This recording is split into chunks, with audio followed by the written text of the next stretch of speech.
Hello, History 101, and welcome to Chapter 2 of Foner's Give Me Liberty 6th edition. This week we'll be discussing the beginnings of English America. On April 26th of 1607, three ships of English colonists sailed into Chesapeake Bay, and after exploring for 2 weeks, chose a site 60 miles inland on the James River for their settlement, hoping that the location would serve as protection from Spanish ships. Jamestown was named for the current King of England and was established as the capital of Virginia, which was named for Queen Elizabeth I, also called the Virgin Queen. But the names were bows to royal authority by colonists sponsored privately by the Virginia Company, whose shareholders were merchants, aristocrats, and members of Parliament. When the ships returned home, they had 104 male settlers, all focused on gold and natural resources rather than establishing a functioning society. Nevertheless, the first permanent settlement in what is now the United States had been established. These settlers were the first of thousands who would cross the Atlantic to North America in the 17th century, laying the groundwork for new empires, reshaping Atlantic societies, and shifting the balance of power from Spain to Portugal to the northwestern European nations. Jamestown's founding occurred at a time of heightened European involvement in North America, when national and religious rivalries and a growing merchant class eager to exploit overseas expansion and world trade spurred colonization. Other settlements quickly followed, including Quebec in 1608, Henry Hudson's explorations in 1609, leading to the founding of New Netherlands and the establishment of Santa Fe in New Mexico in 1610. Over a century after Columbus's landfall, the European penetration of North America began in earnest in multiple directions: east to west on the Atlantic coast, north to south in the St. Lawrence and Mississippi River valleys, and south to north in present-day American Southwest. 17th century English North America saw entrepreneurs seeking fortune, religious minorities seeking to worship without government interference, and aristocrats hoping to recreate feudalism. Those who drew up blueprints for settlements expected to reproduce familiar social structures of hierarchy and inequality, with lower orders remaining less than fully free. But ordinary men and women nonetheless hoped to find an escape from the deprivation and inequality. James I's charter of the Virginia Company promised colonists all liberties of those residing in our realm of England. English settlers would come to have more rights than their counterparts in other empires, including elected assemblies, common law protections such as trial by jury, access to land, and in some places more religious freedom than in Europe. Many degrees of freedom coexisted in 17th century North America, from slaves stripped of liberties to independent landowners with a full range of rights, and an individual might occupy multiple places on this spectrum in a lifetime. But since the settlers' success rested on depriving American Indians of their land and the importation of American slaves, freedom and the lack of freedom expanded simultaneously. Here we see the artist John White, who spent a year on the Outer Banks of North Carolina in 1785 and 86 as part of an expedition sponsored by Sir Walter Raleigh. In this drawing, he depicts an Indian village surrounded by a stockade. Today we're going to be discussing the founding of the English colonies, the coming of the English and England in the New World, the settling of the Chesapeake, the New England way, and how New Englanders were divided, especially with topics of religion, politics, and freedom. So our first focus question: what were the main contours of English colonization in the 17th century? In the 16th century, England was a second-rate power in Europe, weakened by internal divisions, especially those between Catholics and Protestants, once Henry VIII launched the Protestant Reformation in England by severing the nation from the Catholic Church and establishing the Church of England, also known as the Anglican Church, with himself as the head. Queen Elizabeth I, his daughter, who ruled from 1558 to 1603, finally secured the power of the Anglican Church and successfully defended England from its Catholic enemies on the continent, notably the Spanish, whose attempt in 1588 to invade with a massive armada was repulsed. Well into the 1600s, the English also attempted to subdue Ireland and its Catholic population, in part through military conquest, the slaughter of civilians, the seizure of land, and the introduction of the English economic practices and colonization. The English expelled Irish Catholics from the land to make room for Protestant settlements called plantations. The cultural practices and ideas that defined England's colonization of Ireland shaped its conquest of North America. This is Queen Mary I, who tried to restore Catholicism to England, as painted in 1554 by Antonis More, a Dutch artist who made numerous portraits of European royalty. Here he depicts her as a woman of firm determination. During her brief reign, 1553 to 1558, nearly 300 Protestants were burned at the stake, earning her the nickname Bloody Mary. Only under Queen Elizabeth's reign did the English look to North America, although at first they were more interested in raiding Spanish cities and treasure fleets than colonization. The first two colonies in Newfoundland and what became North Carolina were small efforts that quickly failed. Humphrey Gilbert, who's earned a reputation as brutal in the Irish Wars, established a short-lived settlement in Newfoundland, and Sir Walter Raleigh established a settlement a few years later at Roanoke Island. The first group of settlers at Roanoke abandoned the colony and returned to England. A second group, composed mostly of families, disappeared by the time a ship returned to resupply the colony. Only the word Croatoan, inscribed on a tree, was left remaining. The colonists are assumed to have abandoned the settlement to go live with the Indians. Raleigh, discouraged by the outcome and financially strained, now realized that additional planning and more financial resources than one person could provide were necessary for the successful establishment of a colony. As in the case of Spain, national glory, profit, and religious mission merged into the early English thought about American colonization. The Reformation had solidified Catholic Spain as England's mortal enemy, a stance substantiated by the victory over the Spanish Armada in 1588. Spain claimed that the spread of Catholicism was justification for colonization, and England claimed to be there to liberate the New World from the tyranny of the Pope. Atrocities were not confined to one imperial nation, but the notion that Spain was uniquely cruel was prominent. That idea allowed those such as Raleigh and Richard Hakluyt to pitch colonization to Queen Elizabeth I as an effort to free the New World from Spain, thus tying freedom and empire together. Both men, however, pointed out that glory and power were closely involved as well, because colonization could allow England to rival larger continental powers. This is the Armada portrait of Queen Elizabeth I by artist George Gower. It commemorates the defeat of the Spanish Armada in 1588 and appears to link it with English colonization in the New World. England's victorious navy is visible through the window, while the Queen's hand rests on a globe, with her fingers pointing to the coast of North America. This is an engraving by Theodore de Bry depicting colonists hunting and fishing in Virginia. Promotional images such as this emphasized the abundance of the New World and suggested that colonists could live familiar lives there. Some advocates of colonization argued that North America would absorb England's surplus population in a period of socioeconomic crisis and population growth. Colonization would drain away the urban poor and peasants who had been evicted from their own lands in the commons by the enclosures of large landlords, who seemed to the English elites to threaten social order and stability. Under Henry VIII and Queen Elizabeth I, the unemployed could be whipped, branded, hanged, or even forced labor. Voluntary or involuntary immigration to the New World seemed an alternative that would simultaneously benefit the poor and the English nation.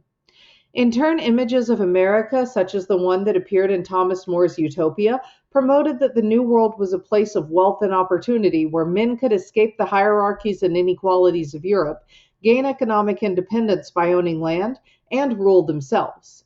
These images appealed to ordinary Englishmen and encouraged them to risk migration to America. The main lure for immigrants was not gold, but rather the promise of independence connected to owning land and the ability to pass that land on to their children and descendants. This is Gin Lane, William Hogarth's well-known engraving from 1751, which offers a satiric glance of lower-class life in London. Hogarth was particularly concerned about the abuse of alcohol. You see a drunken woman center, allowing her baby to fall from her arms, while on the left, a man and his wife pawn their coats, tools, and cooking utensils for money for liquor. Our next focus questions. What obstacles did the English settlers in the Chesapeake overcome? Immigration was risky. Diseases, internal religious, political, and economic tensions, and imperial wars and conflicts with the Indians all threatened harm or death. Dependent on England for protection and economic aid, most settlements would have collapsed without such support and further immigration. Because economic conditions in England were so bad, most migrants in the 17th century, more than 500,000 of them, left England than left France or Spain.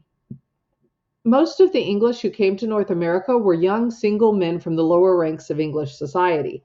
Some settled in the tobacco-producing colonies of Virginia and Maryland, where labor demand was high, while the rest settled in New England in the middle colonies of New York, New Jersey, and Pennsylvania. Many of these people had already moved around the country in England, and immigration represented an extension of an increasingly mobile English lifestyle. Settlers who could afford their own passage arrived as free people and soon acquired land. In the 1600s, however, most Englishmen arrived as indentured servants who voluntarily surrendered their freedom for a period of time, most often 7 to 5 years, in exchange for passage to America. Servants were as unfree as slaves in some ways. They could be bought and sold, they couldn't marry without their owner's permission, they were subject to physical punishments, and they couldn't refuse to work. Unlike slaves, however, servants, at least those who survived their term of labor, which was not many for the most of the 17th century, eventually became free and received freedom dues, which often included land. A high death rate and meager or unmet freedom dues meant that for many the colonies were less appealing than had been anticipated. For the English, land was the basis of liberty, allowing men to control over their own labor and in most colonies granting them the right to vote. The English crown also awarded land grants, sometimes quite extensive, to relatives and allies. Because land was so plentiful and so many English migrants, both freemen and servants, came to America to gain land and the independence that came with it, property owners soon turned to African slaves as a labor force. Thus, liberty and slavery moved together in early English America. This is a pamphlet published in 1609 promoting immigration to Virginia. An indenture contract for a labor period of years signed by James Mahoney, who immigrated from Ireland to North America in 1723. Land in North America, of course, was occupied before Europeans arrived. Far more settlers came to the English colonies than their French and Spanish counterparts, a circumstance that was disastrous for American Indian communities and provoked recurrent warfare. The English did not call themselves conquerors because they were interested in land rather than dominion. They didn't seek to rule or assimilate Indian populations, but rather to remove them from the land desired by the settlers. Some intermingling occurred in various circumstances, but most English settlers remained obstinately separate from their Indian neighbors. Officially, the English denied the Indians rightful title to their land because they didn't cultivate or improve it, from a European perspective anyway. In practice, colonial officials and settlers recognized occupancy as title, and they acquired land through purchase and forced treaties. While colonial governments attempted to regulate this process to keep the peace, few of their efforts were successful or enforced. The English settlers' demand for additional land continued to increase exponentially. The English developed a strong sense of superiority over the Indians, and as time went by, they made certain to keep the boundaries between the two groups intact. The English would displace American Indian communities more thoroughly than any other empire. Though many Eastern Indians initially welcomed English settlers, particularly for the goods which they introduced to native culture, such as cloth, metal tools, and guns, many Indians gradually came to resent the changes English colonization wrought in Indian life. Men turned more to hunting beaver and fur trading. Older skills fell into disuse with the appearance of English technologies, and alcohol became common and disruptive. And as the colonists developed a military advantage over the Indians, profits from the fur trade flowed mostly to colonial and European merchants. English colonists also introduced diseases that led to devastating epidemics. English settlement transformed the land and its uses, threatening Indians' ways of life with fencing, new crops, and livestock such as pigs and cattle, which trampled Indian crops. The depletion of forests to supply wood for the English domestic market also took a toll on Indians' hunting practices. This is a drawing by artist John White showing 10 male and female Secotron Indians dancing around a circle of posts in a religious ritual in modern-day North Carolina. White was a careful observer of their clothing and body markings and the objects used in the ceremony. This is the only known contemporary portrait of a New England Indian. This 1689 painting by an unknown artist was long thought to represent Ninigret II, a leader of the Narragansetts of Rhode Island. It's most recently been identified as Robin Cassasinnamon, an influential Pequot leader and a friend of John Winthrop II, a governor of the colony of Connecticut, who originally owned the painting. Apart from the wampum beads around his neck, everything the Indian wears is of English manufacture. Our next focus question: how did Virginia and Maryland develop in their early years? The first permanent English settlement in the New World was the Jamestown Colony, founded in 1607 by the private Virginia Company. At first, the colony, intended as a means to discover gold or other precious minerals, was plagued by internal divisions, a high death rate, and few supplies from England. While colonists' hoped for quick riches were soon dashed, few had any experience with agriculture, leading to starvation which, when compounded by disease and illness, led to a high death rate. Few initial settlers survived the first year, and only military discipline imposed by a former soldier named John Smith saved the colony. To become viable and attract settlers, the Virginia Company stopped looking for gold and started to grow its own food and a marketable commodity, and created an elected representative assembly. The company awarded land to those who paid their own or others' passage under the headright system, and issued a charter of grants and liberties, which included a House of Burgesses, the first elected assembly in colonial America, though only landowners could vote. The arrival in 1619 of the first 20 blacks in Virginia marked, along with the meeting of the House of Burgesses that year, the conjoined development of freedom and slavery in English America. Thus, the foundation was laid for an economy dominated by slave-owning planters. By 1640, English settlement in the Chesapeake had spread well beyond the initial colony at Jamestown, as tobacco planters sought fertile land near navigable waterways. The area where the English established Jamestown was inhabited by some 15,000 to 25,000 American Indians living in agricultural communities. Wahusanacock, or Powhatan, was the recognized leader of the region, who soon realized the advantages of trade with the English. Mindful of Las Casas's warnings about the Spanish Empire, the Virginia Company instructed colonists to treat indigenous inhabitants kindly and attempt to convert them to Christianity. John Smith realized that the colonists were dependent on the Indians for food and therefore attempted to negotiate in a way that kept trade open. The first 2 years were mostly peaceful. However, at one point, Smith was captured by Powhatan and threatened with execution, only to be rescued by the leader's daughter, Pocahontas. While legend portrays Pocahontas as a rebellious teenager in love, the incident was most likely an elaborate ceremony designed to demonstrate Powhatan's power. Relations deteriorated after Smith returned to England, and colonists massacred villagers indiscriminately, and Pocahontas was captured only to convert to Christianity and marry John Rolfe as a peace settlement. She went to England with Rolfe and became a sensationalized representation of the supposed Anglo-Indian harmony, until she died of disease in 1617, and Powhatan died the following year. Sporadic fighting lasted between the Indians and the Jamestown colonists until 1614, but the peace declared that year was broken in 1622 by Powhatan's successor, Opequanoo, whose surprise attack wiped out nearly 1/4 of Virginia's small settler populations.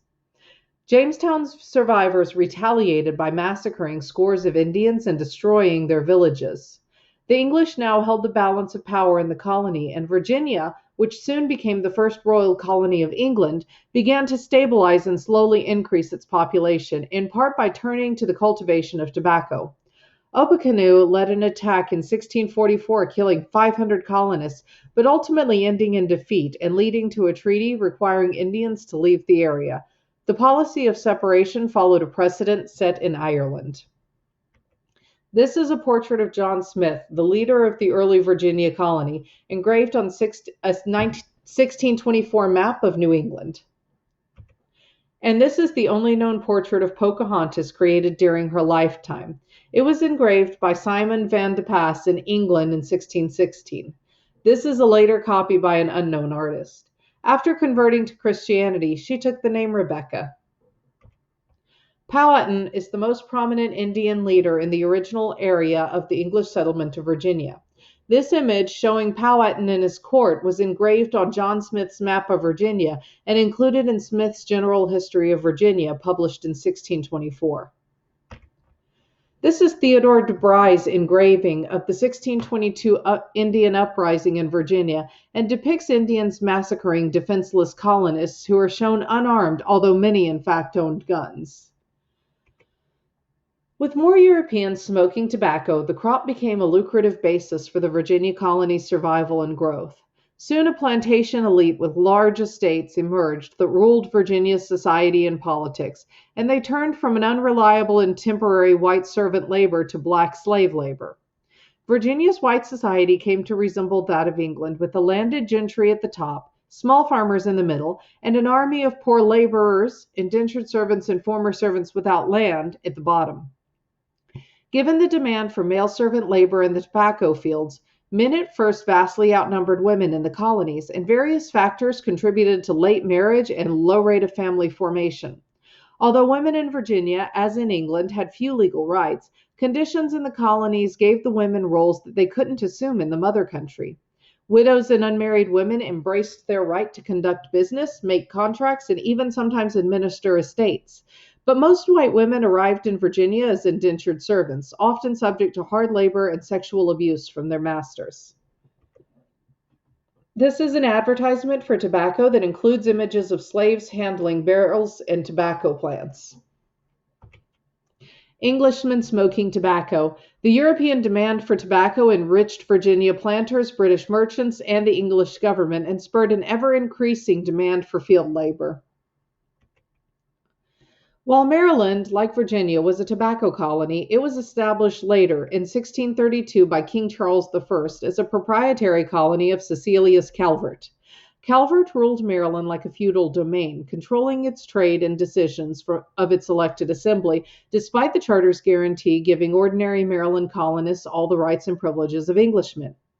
Calvert was a Catholic and also saw Maryland as a refuge for persecuted fellow Catholics in England, and at first he hoped Catholics and Protestants could live there in harmony. But Protestants, mostly indentured or former servants, soon outnumbered Catholics, and their frustration mounted as they faced diminishing opportunities for land ownership in the latter half of the 17th century. Processing tobacco is as labor-intensive as caring for the plants in the fields. Here we see slaves, both female and male, indentured, working with the crop after it had been harvested. Our next focus question: what made English settlement of New England distinctive? Whereas Virginia and Maryland quickly became societies dominated by a small aristocracy ruling over bound laborers, New England colonial society evolved differently.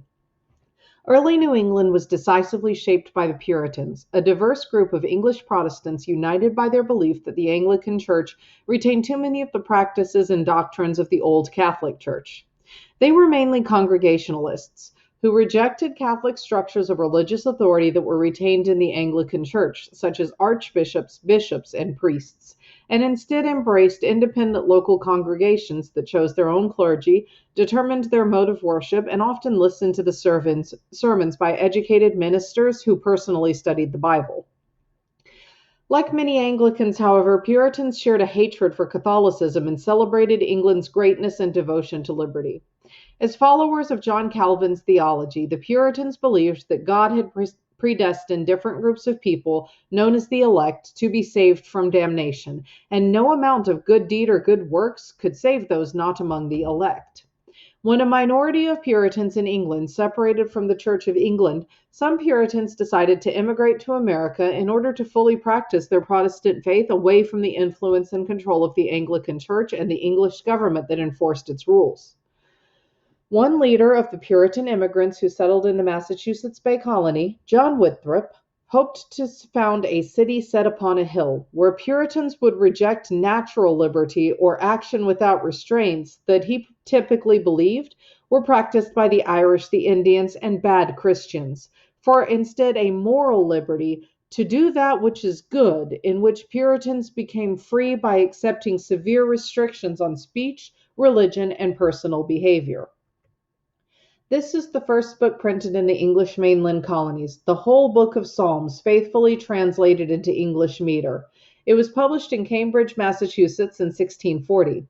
Worshippers used it to sing psalms, which are religious songs from the Bible sung in Massachusetts unaccompanied by music, which Puritan churches banned. The first Puritan settlers to America, the Pilgrims, were separatists who left the Netherlands in 1620, financed by private investors who were interested in establishing a trading base in North America. The Pilgrims wanted to settle in Virginia, but their ship, the Mayflower, was blown off course and landed in Cape Cod. Before the survivors of the journey established the Plymouth colony there, they drew up the Mayflower Compact, in which all adult males of the colonies agreed to obey just and equal laws enacted by representatives of their own choosing. This was the first written frame of government in what became the United States. Resting on the consent of all members of the colony, their government did not restrict voting to church members, and all land was held in common until it was divided up in 1627. In 1691, this independent colony became an official crown colony of England. Although earlier visits by Europeans had brought diseases that devastated the local Indian population, these Indians, including the notable Squanto, helped the Puritans at Plymouth survive their first winter by offering them food, a relationship celebrated at the first Thanksgiving in 1621. Chartered in 1629, the Massachusetts Bay Colony was formed by London merchants hoping to further a Puritan cause and profit by trade with the Indians. And that year, it sent immigrants who settled in the Massachusetts Bay, north of Plymouth. By 1642, a great migration of 21,000 Puritans had flowed to the Massachusetts Bay Colony, though migration to New England dwindled soon thereafter. Compared to colonists in the Chesapeake, settlers in New England were older, more prosperous, and more religious. Fewer New England colonies were servants, and here women were just as numerous as men, resulting in more families than in the southern colonies. Although only a fraction of the migrants went to New England during the 17th century, by 1700 the white population was 91,000, larger than in the Chesapeake or the West Indies, nearly all of the descendants of those who crossed the Atlantic during this migration. This is an early 17th century engraving that shows the English explorer Bartholomew Gosnold encountering Native Americans. Gosnold landed at Cape Cod in 1602 and then established a small outpost on nearby Cuttyhunk Island. The region's Indians had much experience with Europeans before the Pilgrims settled there. And this is the seal of the Massachusetts Bay Colony. The Indian's scanty attire suggests a lack of civilization. His statement, "Come over and help us," based on an incident in the Bible, illustrates the English conviction that they were liberating the native population rather than exploiting them as other empires had. In New England, families and patriarchal authority of the Puritan household and father defined colonial society. These adult men controlled the labor of women and children in a farming society without a large number of slaves or indentured servants. Though women were held to be spiritual equals to men and could become full members of the church, women were legally subservient to the male authority in the home. The average New England woman married young, gave birth 7 times, and spent most of her life bearing and raising children. The Puritans feared excessive individualism and social disorder and organized themselves in small, compact, self-governing towns, centered on a congregational church and eventually a school, which mostly taught reading the Bible, surrounded by small houses and farming lots for individual families. The colony's government represented the religious and social vision. The Massachusetts Bay Company's shareholders transformed their commercial charter into a government document. At first they chose the colony's rules, but in 1634 deputies elected by freemen, landholding church members, constituted a single legislature, the General Court. 10 years later, company officers and elected deputies were divided into two legislative houses, and unlike in Virginia or Maryland, freemen were able to elect their own governor. The principle of consent was central to all Puritan life, including both church and state, and Puritan democracy, especially voting in colony-wide elections, was limited to members of the church, an ever smaller number as the colony grew over time. This was a hierarchical society in which families of social prominence were assigned the best land and the most desirable seats in church. Divisions were also established in such areas as attire and language for addressing one another. Inequality was considered God's will, and some liberties applied to all, but separate ideas were applied to different groups, and the body of liberties allowed slavery, with the first slave appearing in the records in 1640. Ministers were not allowed to hold office, but church and state were closely connected. Each town was required to have a tax-supported church, and church courts were not established, but the state enforced religious matters. Freedom of speech and assembly were provided for, but straying from prescribed religious behavior had severe consequences, including the death penalty. Puritans believed religious uniformity to be vital to the social order and that toleration of dissent disrupted that order. Thus, religious liberty meant the liberty to structure society based on that notion.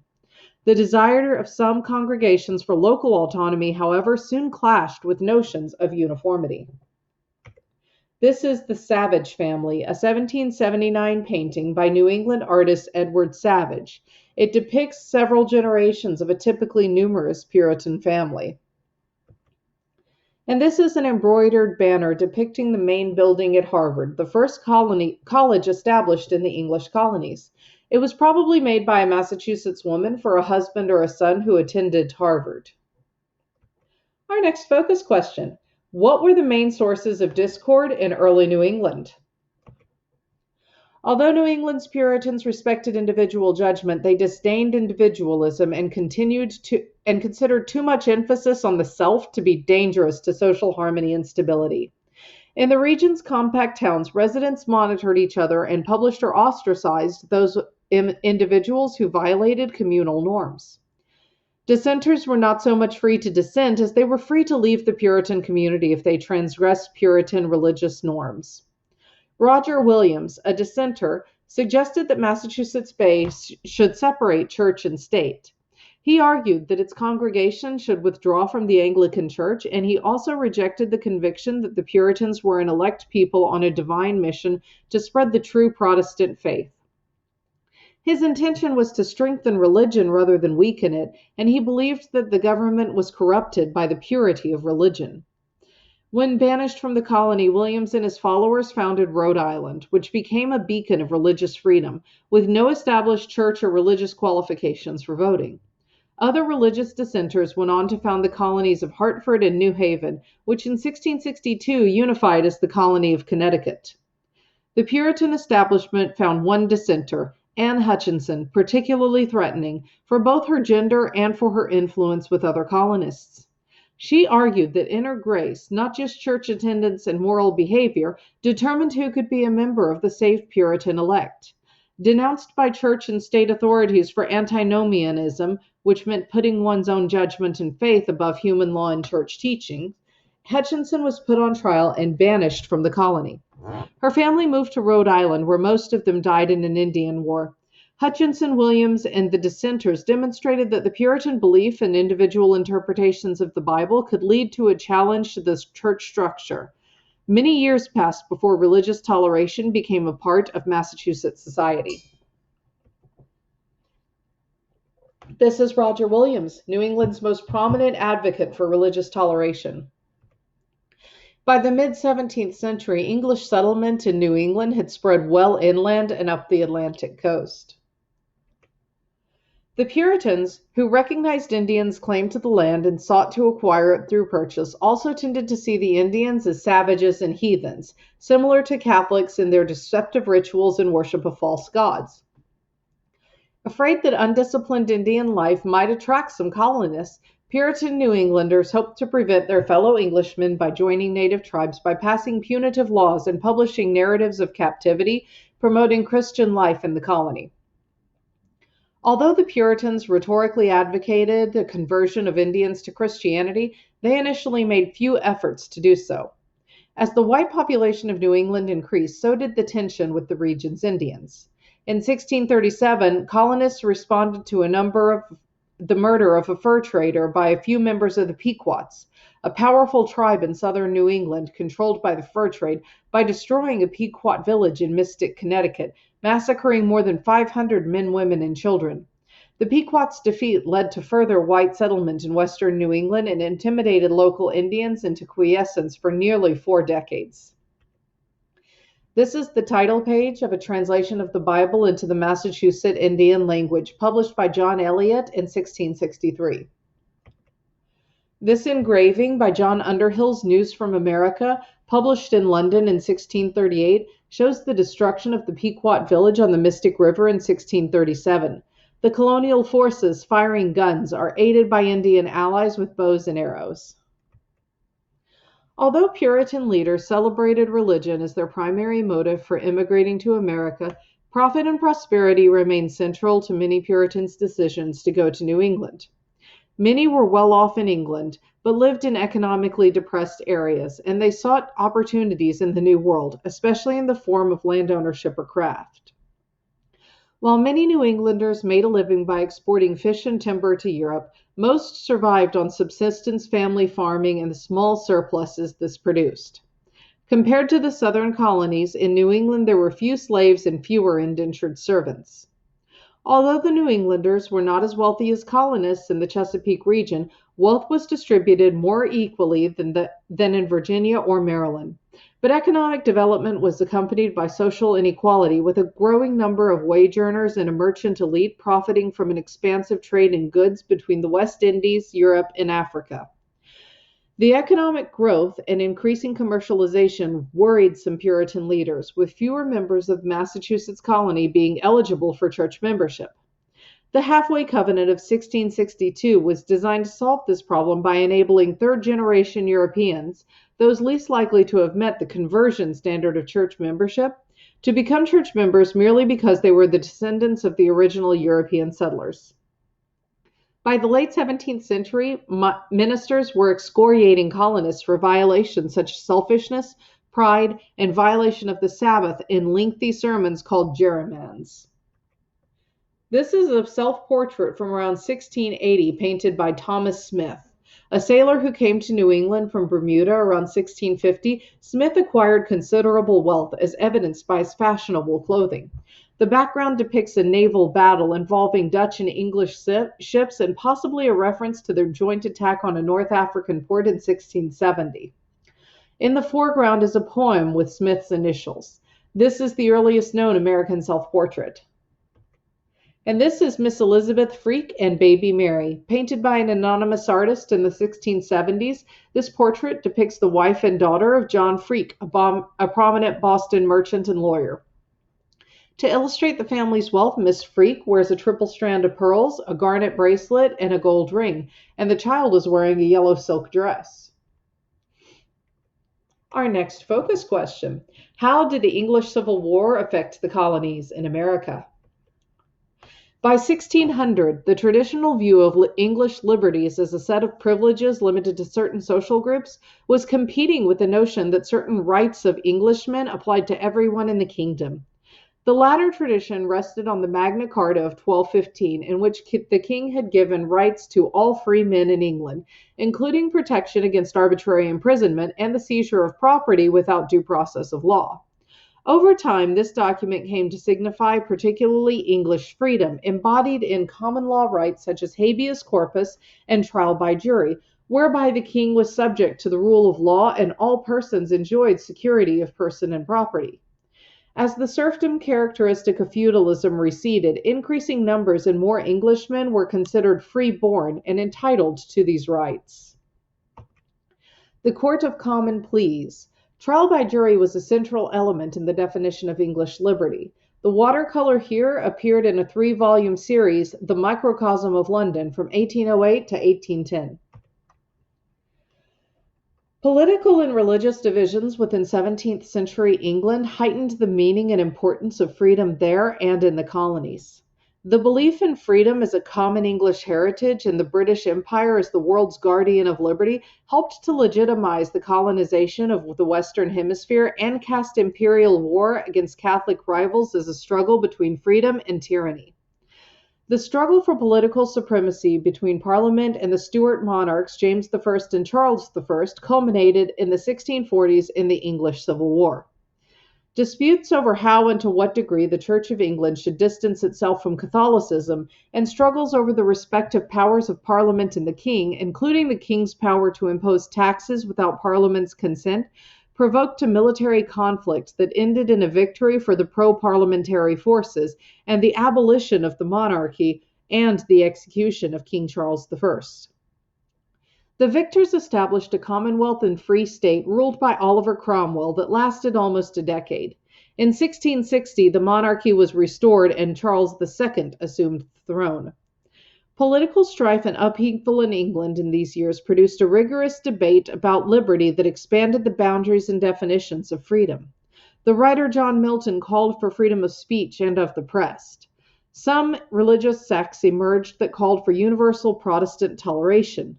A movement called the Levelers proposed a written constitution abolishing both the monarchy and the House of Lords and extending the franchise to those without much property.